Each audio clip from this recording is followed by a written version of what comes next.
Yuk, dukung UFIT TV dengan belanja di UFIT Store. www.ufitstore.com.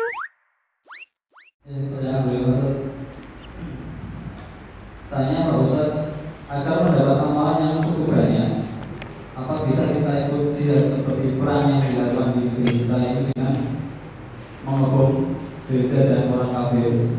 Allahu Akbar. Iya, pertanyaan sangat menarik ini jamaah. Karena kita lihat umat Islam ini dihancurkan dari luar dan dari dalam. Dari luar, musuh-musuh yang menyerang negeri-negeri Islam, yang mengacaukan umat Islam. Kita dulu ingat 350 tahun dijajah Belanda. Kita tahu Mesir dijajah oleh Inggris. Kita tahu Libya dijajah oleh Italia. Negeri-negeri Islam dijajah. Ini yang pertama. Yang kedua yang menghancurkan umat Islam adalah dari dalam sendiri. Dengan munculnya sekte-sekte dan aliran-aliran yang menyimpang dari Islam. Banyak aliran itu. Oleh karena itu Rasul sallallahu alaihi wasallam pernah menceritakan umatku itu akan berpecah belah menjadi 73 golongan. 73 golongan. Kata Rasul SAW.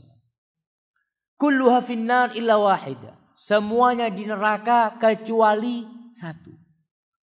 Para sahabat tidak tanya tentang yang 72. Enggak. Mereka bertanya yang selamat siapa? Apa kata Nabi SAW? Humul jamaah. Mereka adalah al-jamaah.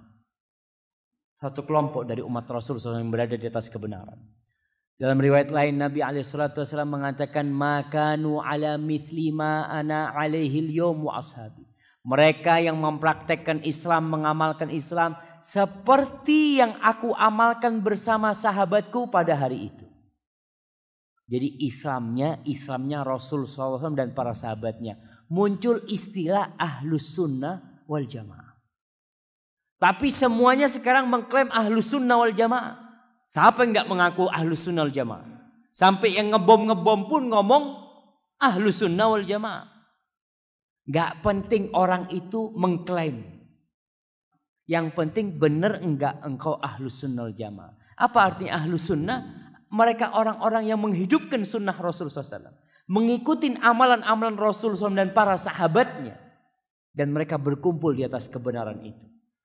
Salah satu sekte yang berbahaya, yang merusak dan mencoreng citra Islam adalah Al-Khawarij. Al-Khawarij ini kaum pemberontak sebenarnya dahulu. Mereka sudah muncul di zamannya Utsman bin Affan. Di zamannya Utsman bin Affan, apa yang dilakukan oleh orang Khawarij? Mereka membunuh Utsman bin Affan. Bayangkan, sahabat Nabi dibunuh. Sama orang-orang Islam, iya. Islam mereka.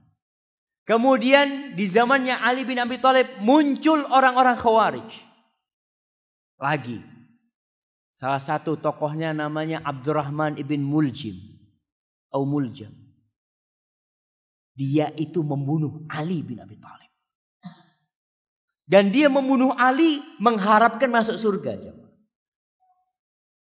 Antum bisa bayangkan. Membunuh sahabat Nabi yang dijamin masuk surga. Mengharapkan masuk surga. Inilah pemikiran. Orang kalau sudah rusak pemikirannya, dia akan gampang mengkafirkan.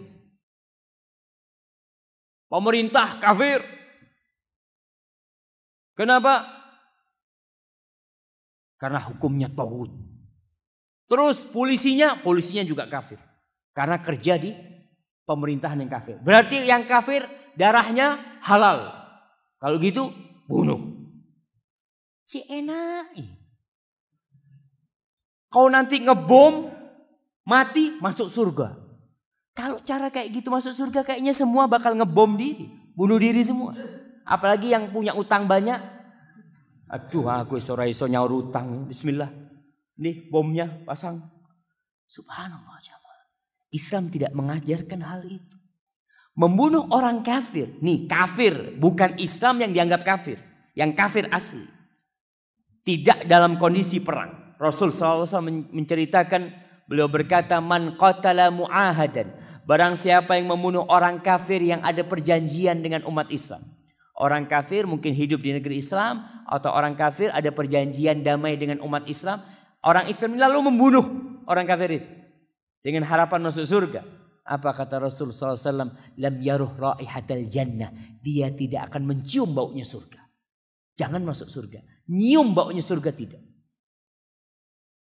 Maka orang-orang yang berpikir berjihad dengan cara seperti itu, inilah karena pendidikan agama rendah di Indonesia. Dan kebanyakan yang ikut aliran seperti itu anak-anak muda. Yang memang gak pernah sekolah agama dengan benar. Anak SMA. Ya. Dan ini PR kita bersama. Dan pemerintah kita memerangi mereka tidak hanya dengan kekuatan. Karena kalau cuma memerangi pemikiran itu dengan densus umpamanya. Orang ini mati yang dibunuh terorisnya itu. Tapi pemikirannya tetap ada di orang-orang. Maka dengan pengajian-pengajian seperti ini kita jelaskan bagaimana manhaj ahlus sunnah wal jamaah. Tidak mudah-mudah mengkafirkan. Orang yang masuk Islam dengan jelas, maka tidak bisa dikeluarkan dari Islam kecuali dengan cara yang jelas pula. Para ulama sudah menjelaskan tentang kelompok Khawarij ini. Mereka orangnya ahli ibadah. Nabi SAW menjelaskan tentang orang Khawarij dulu itu. Apa kata Nabi SAW? Tahqiruna salatakum ma'a salatim. Salatnya kalian kalau dibandingkan dengan salatnya orang Khawarij, salat mereka lebih banyak. Bacaan Quran mereka lebih banyak. Tapi bacaan itu tidak sampai kepada hati mereka. Cuma sampai kerongkongan. Maka kenapa kita diperintahkan untuk kembali kepada ulama-ulama ahli sunnah wal jamaah. Jangan sampai kita salah milih. Diklaim bahwasanya, oh ini jenggot. Hati-hati, jenggot ini teroris. Subhanallah. Kalau kita lihat ulama-ulama Indonesia yang dulu-dulu, rata-rata semuanya pakai jenggot. Karena Rasul SAW pakai jenggot. Dan itu bukan ciri-ciri teroris, enggak. Namun media memang menggambarkan Islam itu keras. Islam itu bukan rahmatan lil alamin. Ini buktinya.